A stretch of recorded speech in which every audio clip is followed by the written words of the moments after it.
cantares.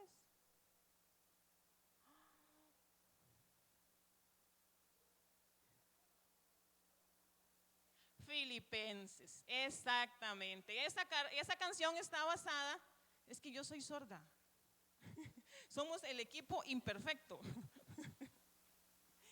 Filipenses, una de las cartas de Pablo, no la más larga, por eso la vamos a revisar toda, pero no de las más cortas. Ustedes saben que hay unas cartas ahí que cuesta encontrarlas de cortitas que son, ¿verdad?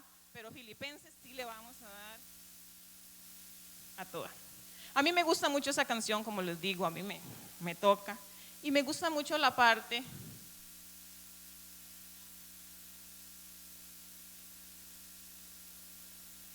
como cristianos, ser hallado en Él. Entonces ese es el título que yo le di hoy al tema, ser hallado en Él.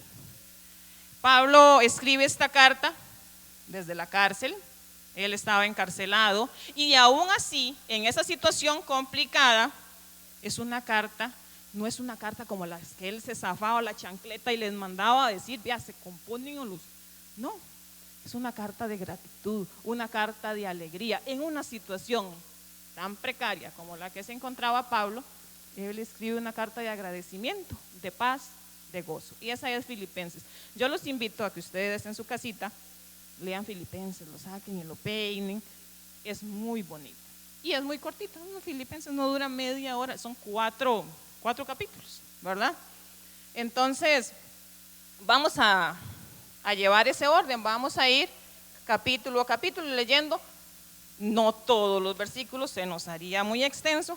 Yo escogí algunos, ustedes tal vez cuando la lean dirán, a mí me hubiera gustado que analizáramos otro, ¿verdad? Yo escogí estos. Entonces vamos a ver. El capítulo 1, Pablo está en la cárcel y saluda, ¿verdad? Saluda a los filipenses. Está Pablo con Timoteo, su fiel amigo.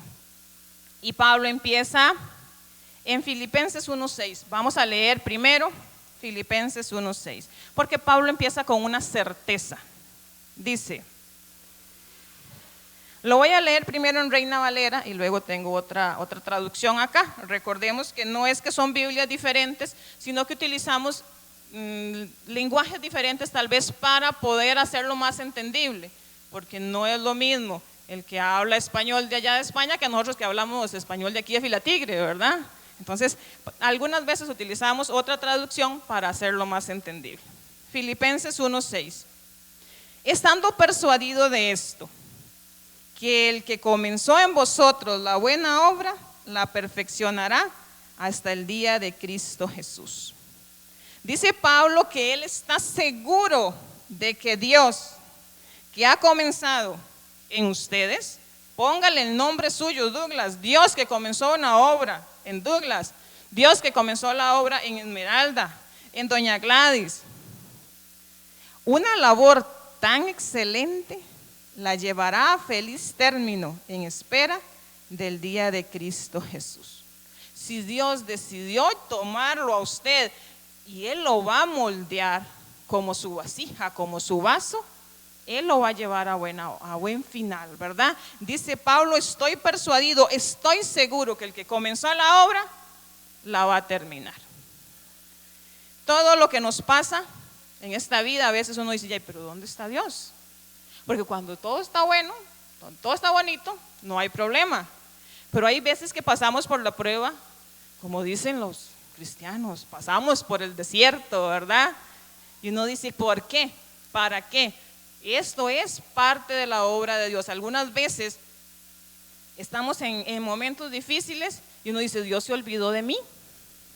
¿Qué fue? No, puede ser que Dios te quiera enseñar algo y te deja pasar por la prueba para enseñarte algo. Debemos preguntar, siempre recuerdo las palabras de Silvia, una vez que me contaba una historia y ella decía que ella le decía a Dios, ¿qué quieres que yo aprenda de esto? Era una situación muy difícil y ella preguntaba eso, ¿qué quieres que yo aprenda? Yo no voy a pasar por esto nada más por pasar, quiero aprender, saber qué es lo que tú me quieres enseñar con esto, ¿verdad? Tal vez Dios quiere que mostrarme algo que me está estorbando en mi vida. que yo debo sacar. Tal vez quiera fortalecer mi fe. Mi fe está tal vez un poquito, y entonces Dios quiere darle fuerza a mi fe. Tal vez quiere darte una experiencia para cuando usted le vaya a ayudar a alguien, usted sepa de qué está hablando. Usted ha estado en los zapatos de esa persona y usted le puede ayudar. No es algo para quebrarte a ti, es para darte la experiencia, para ayudarle a alguien más, para fortalecerte a ti, para ayudarle a alguien más. Entonces, Dios está trabajando. Dios no se ha olvidado de la obra que inició. No porque usted se vea en el desierto, se vea en una situación difícil, quiere decir que Dios se olvidó de ti. Puede ser que te está moldeando, que está trabajando. Puede ser que estás en el fuego, porque Dios te quiere purificar, ¿verdad? Todo fruto que nosotros demos viene de Dios. No es por nuestro esfuerzo, pues sí tenemos nosotros que esforzarnos, pero los frutos vienen de Dios. Y es solo por la gracia de Dios y su obra que nosotros somos transformados. Y tengo aquí una frase que esa frase es como para terminar, pero apenas vamos empezando, ¿verdad? Pero va de acuerdo con el versículo. Dios terminará su obra en ti. Tú debes permanecer, quedarnos firmes, permanecer en la palabra, porque Dios va a hacer la parte de él. Y con eso iniciamos con Filipenses 1:6. Luego Pablo dice que él ora por la iglesia de Filipo. ¿Y qué pide Pablo? ¿Qué ora? ¿Qué habría en el corazón de Pablo para esa iglesia? ¿Qué habría tal vez en el corazón de Pablo para una iglesia como fuente de paz? En el 1:9. ¿Lo tienen? El 1:9. Dice: y esto pido en oración, que vuestro amor abunde aún más y más en conocimiento perfecto y en todo discernimiento. Como dice Paz, Pablo pide que nos amemos, que ustedes se amen, pero él va más allá. Voy a leerlo en la otra traducción. Y esta es mi oración: que el amor que tienen crezca más y más y se traduzca en un profundo conocimiento experimental. No me puedo quedar, compañeros, solo con el amor. Yo tengo que conocer. Dice que el amor abunde aún más y más en conocimiento de Cristo. Yo no me puedo quedar solo por la emoción. Yo tengo que conocer cuál es el plan de Dios para mi vida. Porque si no conozco, llega cualquiera, me pega 3 mentiras y yo se las creo, ¿cierto? Pero Pablo dice que ese amor crezca en conocimiento de Dios. Cuando nosotros conocemos a Jesús, nosotros sabemos qué hizo por nosotros, ¿verdad? Muchas veces Pablo más adelante nos va a hablar de la ley y muchos quieren meternos en la ley. Pero cuando usted conoce a Cristo, usted sabe cómo funciona la situación, cómo funciona el asunto. Entonces no es solo amarnos, hay que amarnos y crecer en conocimiento, preocuparnos por saber qué dice el manual que nos dejaron, porque para algo lo he dejado, ¿verdad? Y está grandecito. Entonces, ¿qué quiere Pablo? Que nosotros nos amemos, pero que ese amor vaya amarrado a un compromiso de conocer a Cristo. Yo pienso que muchas veces los problemas nos surge tapar aquel es el pleito de todos los que se paran aquí, ¿verdad? Les botan la hojilla. El problema de muchas iglesias es la falta de conocimiento. Como dice la Biblia, mi pueblo perece por falta de conocimiento. Mete uno la pata porque no sabía. Y ante la ley, ¿cómo es que dicen? Ante la ley uno no puede alegar desconocimiento, ¿verdad? No hay eso que usted diga, ay, es que yo no sabía que andar los chiquillos sin cinturón en el carro era, uy, no se vale. Siempre le den el parte, porque ante la ley uno no puede alegar desconocimiento, uno no puede decir yo no sabía. Igual, muchas veces tenemos problemas, nos agarran Nos dicen, como les digo, 3 mentiras y nosotros no las creemos porque no sabemos. Muchas veces la falta de nuestra fe, de nuestro compromiso, es porque no sabemos qué hizo Cristo por nosotros. ¿Cuál es el propósito de Cristo? ¿Cuáles son los matices de ese sacrificio? ¿Verdad? ¿Será que a veces no le damos importancia? ¿No lo amamos tanto a Jesús? Y no le damos importancia a su palabra, ¿verdad? Entonces, esa oración que hace Pablo, la deberíamos hacer nosotros como cristianos, que nuestro amor en nuestra iglesia abunde, pero que crezca el conocimiento de Cristo en cada uno de nuestros corazones. Vamos avanzando rápido, yo creo que vamos a terminar rápido. Pero Pablo hace una aclaración que aclara. Y seguimos en el capítulo 1, pero vamos al 29.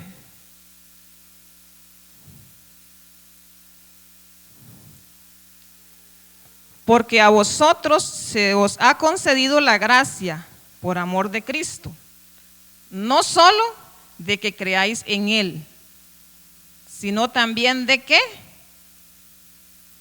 padezcáis en Él. Muchas veces se nos vende esa historia, hermanos, que usted va a venir a Cristo y que todo se volvió color de rosa, como los unicornios que les gustan a las chiquillas, y todo color de rosa y chispitas de colores. No es cierto, a usted se le dio la gracia de creer en Cristo y de sufrir como Él. Porque dice Jesús, en este mundo tendréis aflicción. Si no fuera cierto, Él no lo hubiera dicho. Se nos vende la historia de que todo va a ser color de rosa, y entonces cuando usted viene a la iglesia y las cosas se empiezan a complicar, usted dice, pero eso no fue lo que a mí me vendieron. No, fue que a usted le vendieron una mentira, ¿cierto? De que no iba a tener problemas. Pero Pablo dice, y es que a ustedes se les ha concedido el privilegio no solo de creer en Cristo, sino también de padecer como Él. Nosotros como cristianos tenemos ese privilegio de ser cristianos, de que Cristo nos salvó, de que Cristo pagó por nosotros, pero ese privilegio lleva una gran responsabilidad, el permanecer, el estar siempre firmes. Nosotros podemos enfrentar situaciones difíciles, nunca se nos dijo que nosotros no íbamos a sufrir. Dijeron que íbamos a pasar por el fuego y no nos íbamos a quemar, que íbamos a pasar por las aguas y no nos íbamos a anegar, pero no que no íbamos a pasar. Y esa parte como cristianos nosotros la tenemos que tener muy clara, ¿verdad? Muchas veces encontramos personas que nos atacan, situaciones complicadas, y ustedes empiezan a ver que no era como se los habían vendido, pero es el privilegio de creer en Cristo. Somos llamados a permanecer y a crecer en fe por medio de la adversidad. ¿Qué mérito tiene si Dios te da todo está color de rosa y usted tiene fe y usted permanece? No, Dios te va a decir, ¿me amas ahora? Y cuando estés en la prueba te va a volver a preguntar, ¿me amas aún? ¿O amabas lo que yo te había dado? ¿O amabas mis beneficios? ¿Me amas ahora todavía cuando estamos en la prueba? Dios se lo va a preguntar. ¿Y usted va a permanecer firme o va a flaquear su fe, su compromiso como cristiano? Capítulo 1 dice que Pablo tiene la certeza de que Dios va a hacer su obra en usted. Él la inició, la va a terminar. Pablo quiere que usted crezca como cristiano en conocimiento, en amor y en conocimiento de Cristo, y que permanezca en la fe, aún en medio de la tormenta, ¿verdad?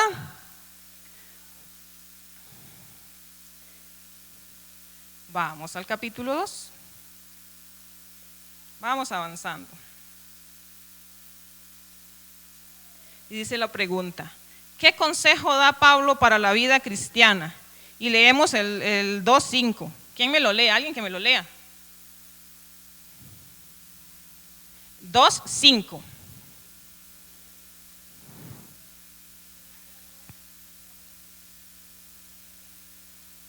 Uy, así de fácil. Iglesia,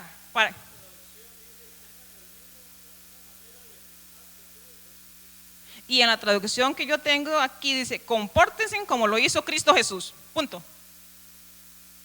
¿Listo? Ustedes lo oyeron difícil, hasta ahí llegó. Compórtense como lo hizo Cristo Jesús.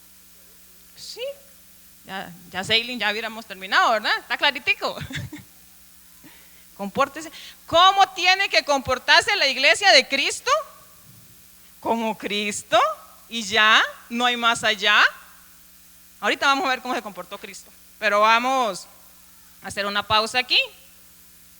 Nosotros como cristianos debemos vivir, actuar y pensar como lo hizo Jesús.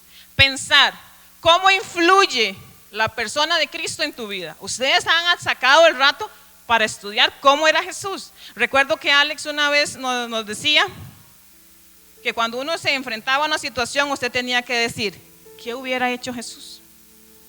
Y ahí no hay pérdida. No, ¿qué hubiera hecho yo? O ¿qué hubiera hecho el pastor? No, ¿cómo? ¿Qué hubiera hecho Jesús en ese momento?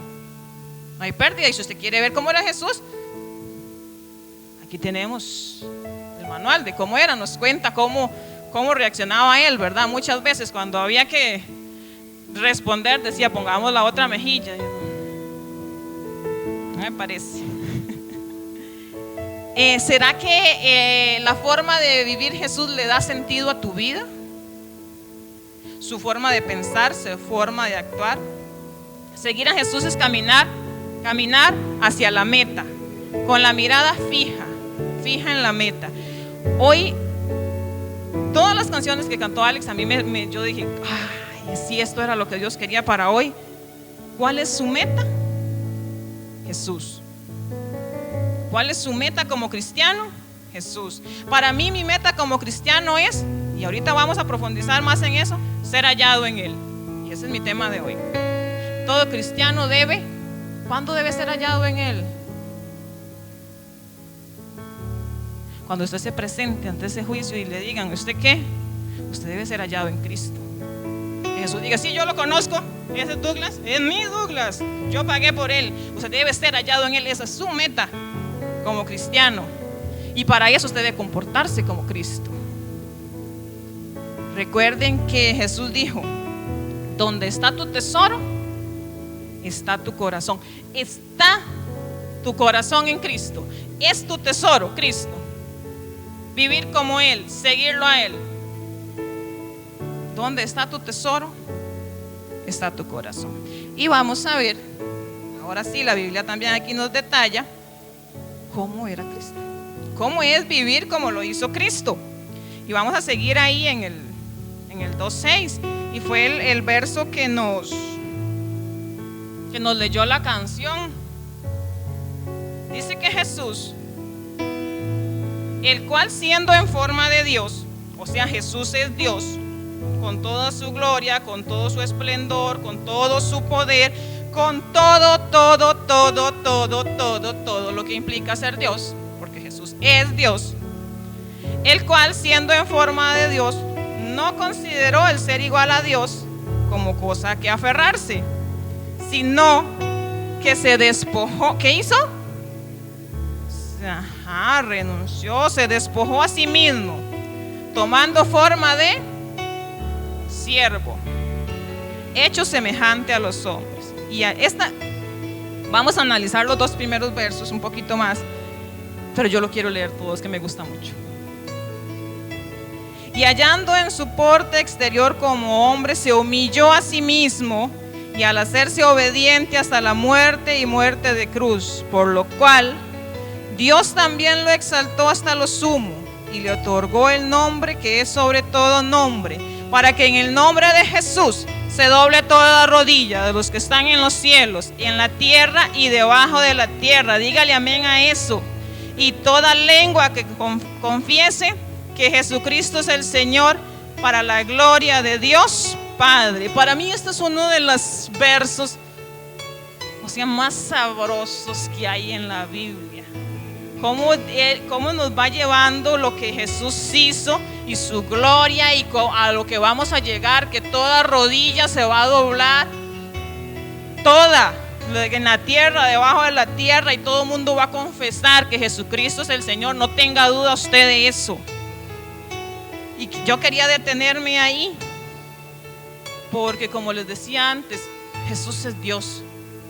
No fue alguien que se le ocurrió, que un angelito que iban a mandar. No, Dios. Jesús es Dios, es lo primero. Y se me vuela la boca.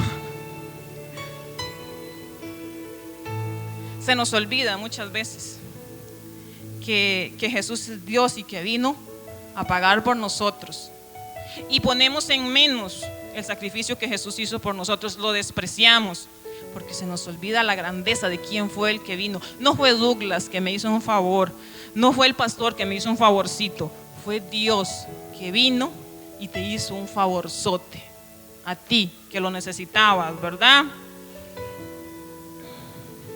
Se nos olvida que esta vida de nosotros no se centra en nosotros. Nosotros no somos la octava maravilla del mundo, la última Coca-Cola del desierto, ¿verdad?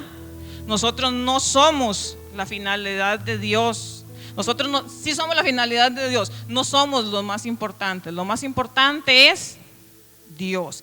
Tanto así que Jesús dijo, ya, esto es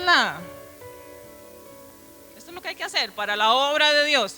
Y vamos, y lo hacemos. Hasta Jesús en su parte hizo posible el plan de Dios, ¿verdad? Ahora sí, vamos a ver cómo es que se comportó Jesús. Ya dejando esta parte, haciendo esa aclaración que yo quería hacerla, y por eso les decía que las canciones que Alex cantó hoy eran todas exaltando a Jesús, porque es que se nos olvida que Jesús es Dios, ¿verdad? Y el sacrificio que hizo por nosotros, y que nosotros tenemos que cantarle con el corazón y agradecerle. Ahorita más adelante vamos a ver por qué tenemos nosotros que agradecerle. Como les decía, Pablo escribió esa carta en medio de la cárcel, lleno de gozo y dando gracias. ¿Y por qué nosotros tenemos que darle gracias a Dios? Lo vamos a ver más adelante. Pero dice, vamos a ver la descripción de Jesús y vamos a leer el verso 6. Dice que Dios, el cual siendo en forma de Dios no consideró el ser igual a Dios como cosa que aferrarse. Él no se aferró a lo que él era.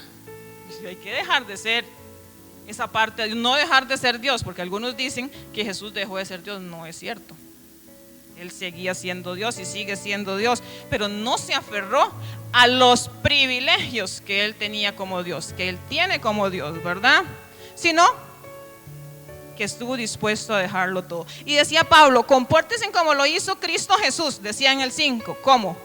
Dispuestos a dejarlo todo, ¿verdad? ¿A qué nos aferramos? Muchas veces nos aferramos a la economía, muchas veces nos aferramos a personas, muchas veces nos aferramos a sentimientos, pero nosotros, para comportarnos como Cristo, debemos estar dispuestos a dejar ir, a no aferrarnos, ¿verdad? ¿Somos capaces nosotros de ponernos en segundo lugar? ¿De vivir para los demás?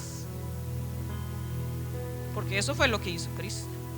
Vivir para los demás, ponerse detrás de Él.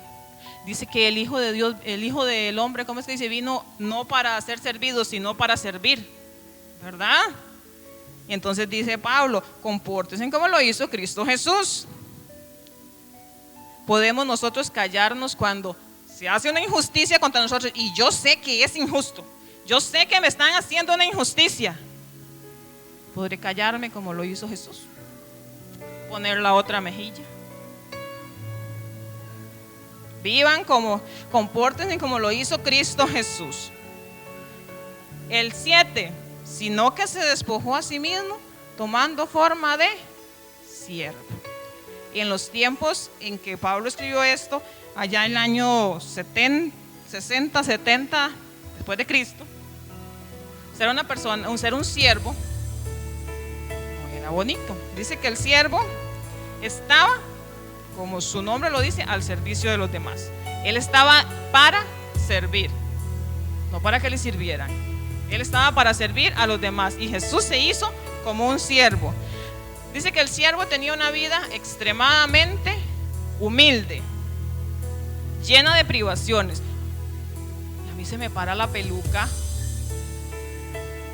no sé, cuando se predica por ahí que usted su Dios es el Dios del oro y la plata y que usted no puede padecer ningún tipo de necesidad porque usted es hijo de Dios. Había una señora por ahí, no sé si ustedes la han escuchado, que decía que ella estaba, la esposa de un pastor, que ella estaba segura de que Dios le ponía ángeles para que le cuidara todas las joyas que ella tenía. Y si usted no conoce lo que es el plan de Dios, usted dice, y yo quiero de esos ángeles también, ¿verdad? Pero no, si usted viene a ser siervo, usted no viene a aspirar a esas cosas. La vida del siervo estaba marcada por el trabajo y por el servicio. Si usted se va a comportar como Cristo, usted tiene que trabajar y servir a la iglesia de Cristo. Sí, por ahí estamos. Y vamos a leer Filipenses 2:13. Pero ¿de quién es el mérito? ¿De ustedes, siervos, trabajadores que están ganando almas para Dios? ¿O de quién es el mérito?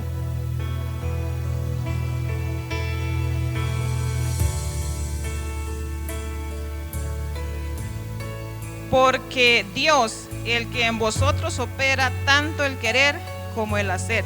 Porque Dios es el que en vosotros opera tanto el querer como el hacer, por su buena voluntad.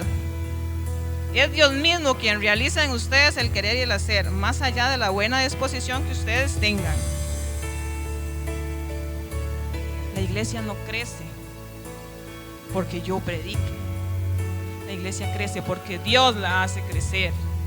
Usted está llamado a permanecer, a esforzarse, pero muchas veces se nos sube el ministerio, se nos sube el cargo, ¿verdad? No, señores, la iglesia es de Cristo. Cristo es el que hace la obra y la iglesia es de Él. Muchas veces me dicen algo y yo me ofendo porque, no. La iglesia es de Cristo, la obra es de Cristo. Y si usted está trabajando para Cristo, bienvenido sea el sufrir por Él, ¿verdad?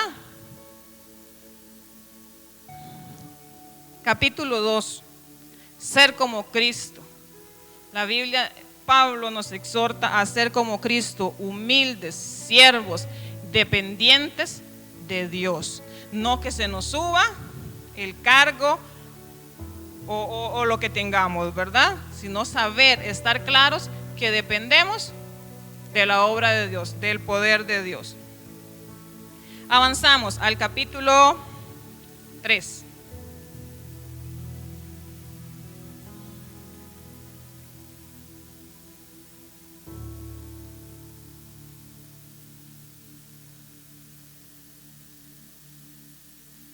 Capítulo 3. Usted siendo cristiano, sabiendo que tiene que ser como Cristo, que tiene que vivir para Cristo, que la iglesia tiene que ser como Cristo, ¿cuál es la justificación que usted persigue? ¿Es su obra? ¿Es su trabajo? ¿Es su esfuerzo? ¿O es como dice Filipenses 3:9? Y ser hallado en Él. ¿Cuál es la justicia? Cuando usted llegue ante el juez supremo que nos va a juzgar a todos, como les decía antes, usted va a decir, yo hice esto, yo di diezmo, yo barrí la iglesia, yo canté, yo prediqué, yo no peleé con la gente, esa es su justificación. Usted va a tener su lista cuando yo le diga, es que usted hizo esto. Sí, pero lo hice usted se va a justificar. ¿O cuál es la meta del cristiano?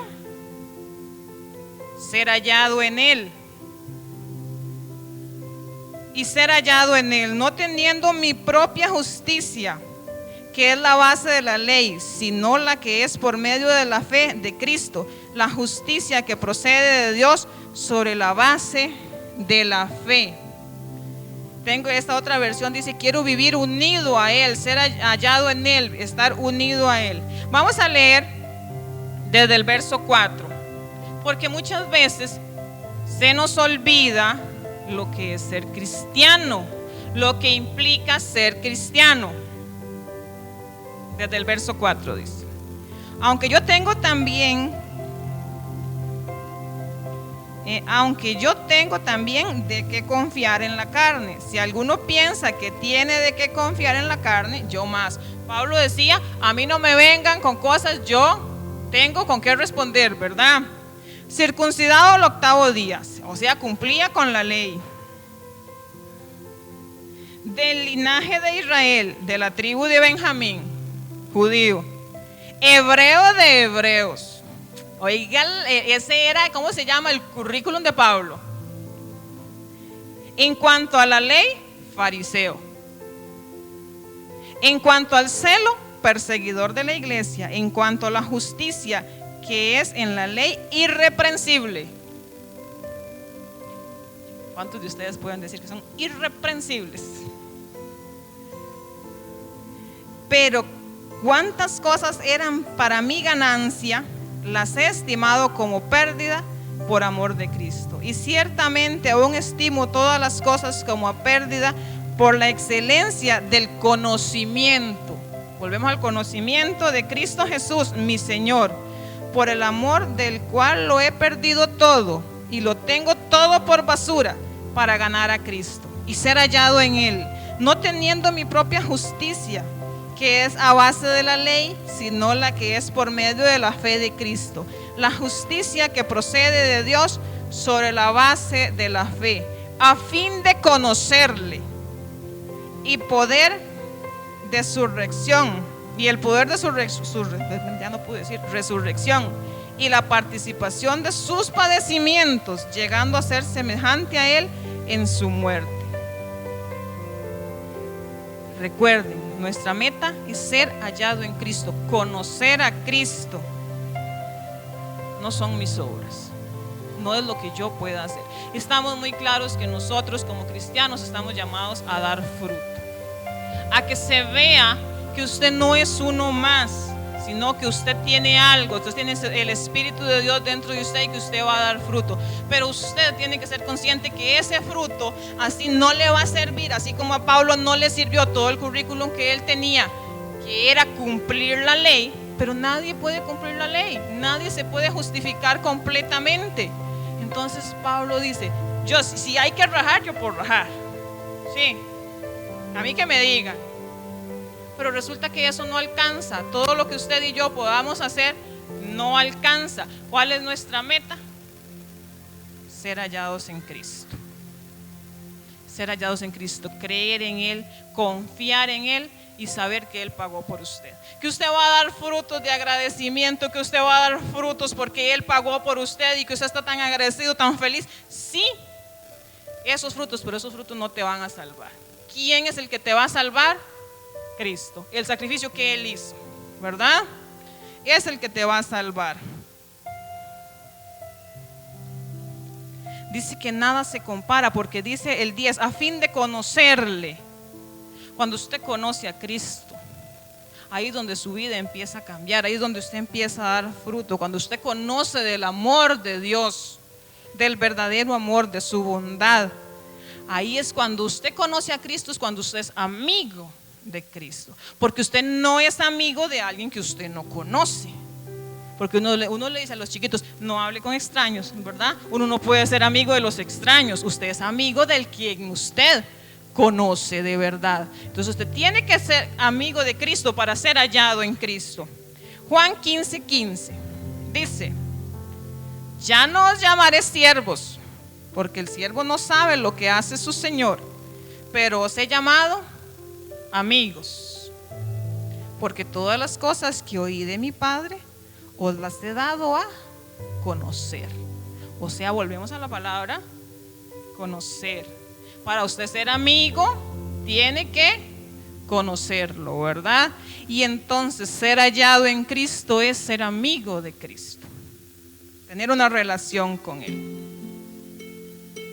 ¿Y qué piensa Pablo? Entonces, ¿ya en qué lugar quedamos nosotros? ¿Qué pensaba Pablo de Él? En el 3:12 vamos a leer, no que lo haya alcanzado ya, ni que haya conseguido la perfección total, sino que prosigo por ver si logro darle alcance, puesto que también fui alcanzado por Cristo Jesús. Y volvemos a la humildad. Nosotros tenemos que reconocer nuestros errores. Dice Pablo, no es que yo sea perfecto. No es que ya yo haya alcanzado la meta, sino que sigo en la carrera, sigo por alcanzar a Cristo, porque ya Cristo me alcanzó a mí, ¿verdad? Ya Él me salvó, entonces como ya Él me salvó, esa es mi meta, seguirle. No que ya yo lo tenga todo listo, todo ganado. Nosotros debemos ser sinceros con nosotros mismos. Hay un salmo que dice que escudriñan mis riñones. Uno tiene que saber cuáles son los puntos flacos que uno tiene.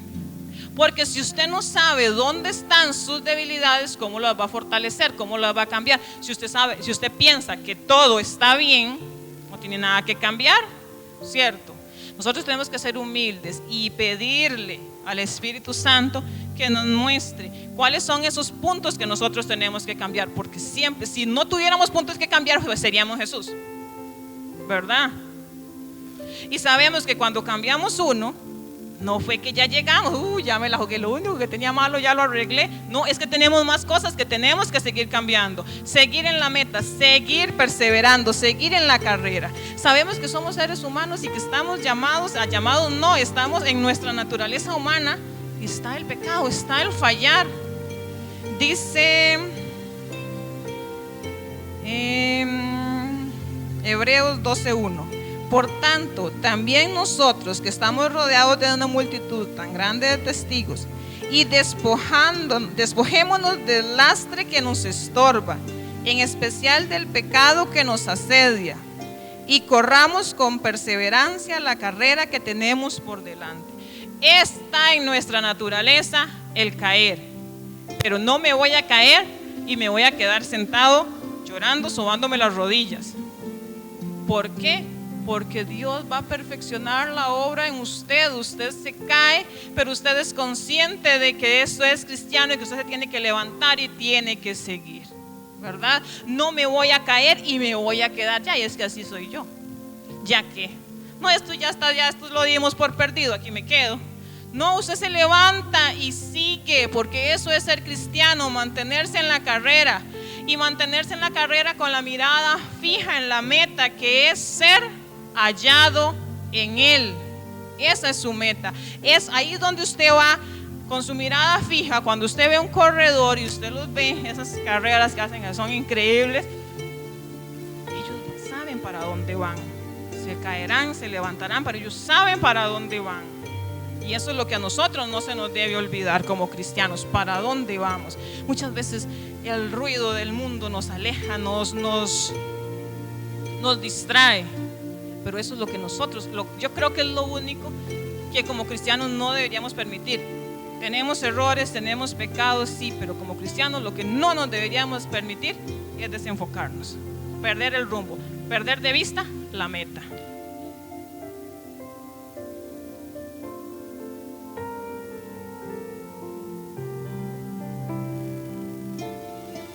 Nosotros tenemos que reconocer que necesitamos de Jesús, que nosotros solos no lo vamos a lograr. Y la esperanza de Cristo, la esperanza de todo cristiano. Vamos a leer el 20 y el 21. Mas nuestra ciudadanía está en los cielos, de donde también esperamos al Salvador, al Señor Jesucristo, el cual transfigurará el cuerpo de nuestro estado de humillación, conformándolo al cuerpo de la gloria suya, en virtud del poder que tienen también para someter a sí mismo todas las cosas. Nosotros como cristianos tenemos que recordar que nosotros no somos de aquí. Yo no sé si era el pastor, un día en esas reuniones que nosotros hacíamos de junta, voy a llorar, que nosotros nos aferramos mucho a lo que es este mundo, porque es lo que conocemos. Y yo siento que nosotros, padres, deberíamos de inculcarle, enseñarle a nuestros hijos que nosotros aquí estamos de paso. Este mundo no es de nosotros. Nosotros tenemos que ir más allá, enseñarle a nuestros hijos que nuestra realidad es más allá, la eternidad. Aquí, ¿cuántos años Es la esperanza de vida en Costa Rica, creo que 80 años, y andamos súper bien en esperanza de vida. Hay unos países que no llegan ni a 50 por ahí, ¿verdad? Comparemos 80 años de vida, una eternidad. ¿A dónde está nuestra meta? Aquí, 80 años. Leía, escuchaba un comentario sobre esto. Dice que nuestra vida aquí es como, ¿cuántos de ustedes han jugado Gran Banco o Monopolio o algo así? Y jugamos y repartimos billetes de papel, ¿verdad? Y yo le quiero cobrar y yo le quiero ganar. Y entonces funciona así. Uno está en aquella jugada y llega el papá y le dice: vea, vamos a cambiar las reglas.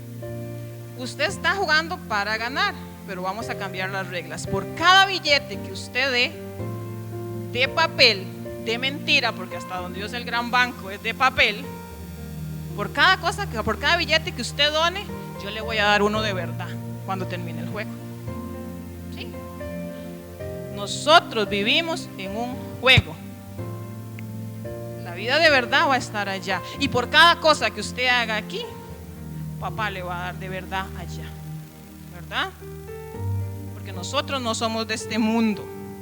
No tenemos que encariñarnos con las cosas de aquí. Estamos llamados a vivir aquí. Dice Jesús, sí, que no los saques del mundo, nada más deja a los que viven ahí, nada más que no se contaminen. Versión Milena habla hoy, ¿verdad? Sí, nosotros estamos llamados a vivir aquí, a servir aquí, porque es parte de nuestra vida. Pero no a poner nuestro corazón aquí. Nuestro corazón debe estar más allá. Dice... somos pasajeros en esta tierra y tengo pruebas, dijo. Hebreos 11, 8 al 10 dice: por fe, Abraham, cuando fue llamado para ir a un lugar que más tarde recibiría como herencia, obedeció y salió sin saber a dónde iba.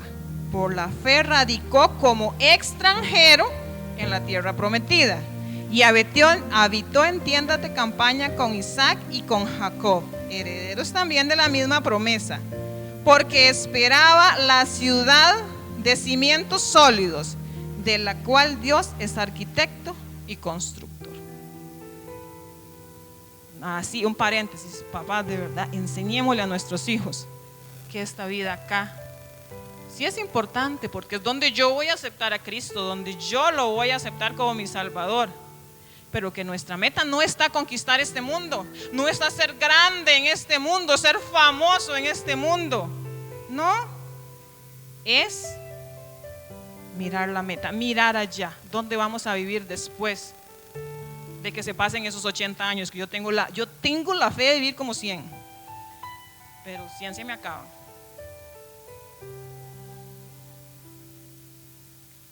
Vamos al capítulo 4, ya vamos terminando. Pablo da las gracias a una iglesia que lo acompañaba, que le daba sus donaciones.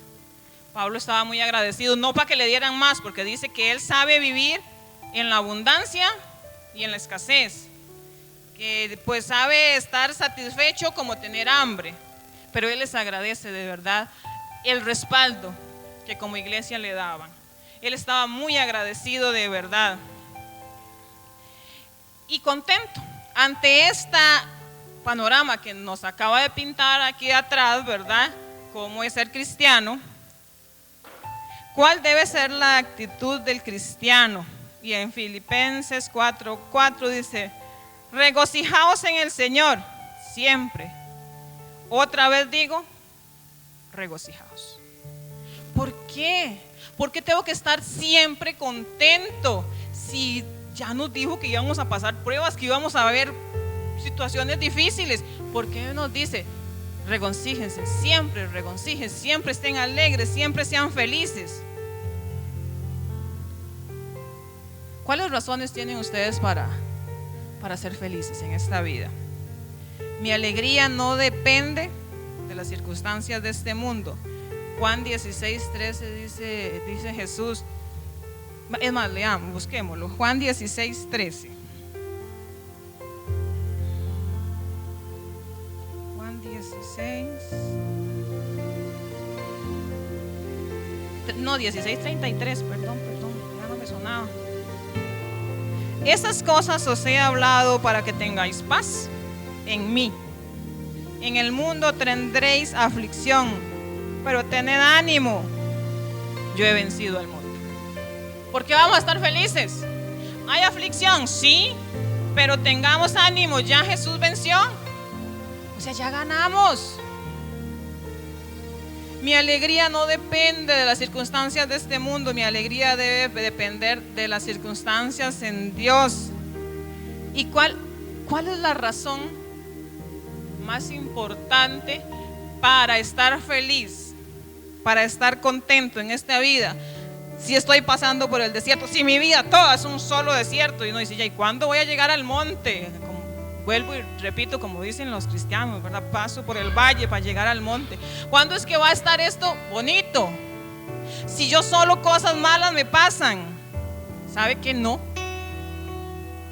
Cuando usted aceptó a Cristo, antes de eso, Dios había escrito su nombre en el libro de la vida. Eso es una razón para usted estar alegre de por vida, así pase siempre de una situación difícil a otra. Si usted sabe que su nombre está escrito en el libro de la vida, en la eternidad, no los 80 o 100 años que voy a vivir yo, en su eternidad, Dios lo tuvo usted en sus planes. Y para mí, eso es una razón para vivir siempre contento, porque usted sabe lo que le espera. Entonces Pablo dice, regocíjense. De nuevo les digo, regocíjense. Y para terminar, y mientras tanto estamos aquí, porque estamos aquí, y se nos hacen largos los años a veces, ¿verdad? Dicen que la vida va más rápido cuando uno está más viejo. Estoy preocupada, porque esta vida va demasiado rápido. Eso es un indicador muy malo. Los niños dicen que para ellos el tiempo no pasa, ellos no tienen conciencia del tiempo, porque no tienen eso que tenemos nosotros, que ya viene el recibo del agua, de la luz, el cable, el teléfono, y otra vez el mes, y otra vez el mes, ¿verdad? Y entonces se nos va yendo la vida muy rápido. Pero mientras estamos aquí, ¿cuál es nuestra esperanza? Vamos a leer el 4:19. Y mi Dios proveerá a todas vuestras necesidades conforme a sus riquezas en la gloria de Cristo Jesús. Dios no le va a satisfacer a usted caprichos. Muchas veces nosotros queremos que Dios satisfaga los deseos de mi corazón, pero no pido con el corazón, pido aquí como con el hígado, ¿verdad? Se nos ocurre cada cosa que pedir, y Dios no nos va a conceder caprichos. Dios va a conceder los deseos verdaderos de su corazón, sus necesidades, ¿verdad? Y yo quiero invitarlos a que ustedes en este momento cierren sus ojos y piensen cuál es su necesidad más importante, más grande. Mientras usted piensa en eso, yo voy a ir a Génesis 22 y voy a leer del 8 al 14. Me voy a devolver desde Filipenses hasta Génesis. ¿Cuál es su necesidad más grande que Dios va a satisfacer? Y muchas veces escuchamos que también estas personas que toman el evangelio así como por negocio, dice Jehová iré, Jehová proveerá, Jehová me va a dar. Dicen que por ahí un chiste que ya avanzamos de, ¿cómo es? Para eso trabajo, voy a comprármelo, para eso trabajo, avanzamos al voy a comprármelo, Dios proveerá, ¿verdad? Los que somos creyentes. Dice Génesis 22:8, y respondió Abraham, Dios se proveerá del cordero para el holocausto, hijo mío. E iban juntos. Y cuando llegaron al lugar que Dios les había dicho, edificó allí Abraham un altar y compuso la leña y ató a Isaac su hijo y lo puso en el altar sobre la leña. Y extendió Abraham su mano y tomó el cuchillo para degollar a su hijo. Entonces el ángel de Jehová le dio voces desde el cielo y dijo, Abraham, Abraham. Y él respondió, heme aquí. Y dijo, no extiendas tu mano sobre el muchacho, ni le hagas nada, porque ya conozco que temes a Dios, por cuanto no me rehusaste tu hijo, tu único. Entonces alzó Abraham sus ojos y miró, y he aquí a sus espaldas un carnero trabado en un zarzal por sus cuernos. Y fue Abraham y lo tomó el carnero y lo ofreció en holocausto en lugar de su hijo. Y llamó a Abraham el nombre de aquel lugar: Jehová proveerá, Jehová Jireh. Por tanto se dice hoy: en el monte de Jehová será provisto. Yo no sé cuál es la necesidad que usted pensó que usted tenía, pero la necesidad más grande que cada uno de nosotros tiene es de un Salvador. Y Jehová proveyó, Jehová Jireh. ¿A quién le dio Jehová? ¿A quién nos dio Jehová? A Jesús. ¿Cuál es el centro de nuestro cristianismo? Jesús. Que no se nos llene la cabeza de humo con la ley. Como decía Pablo, yo no tengo que cumplir la ley. Si yo tuviera que cumplirla, tengo buenos atestados, buena carta de presentación.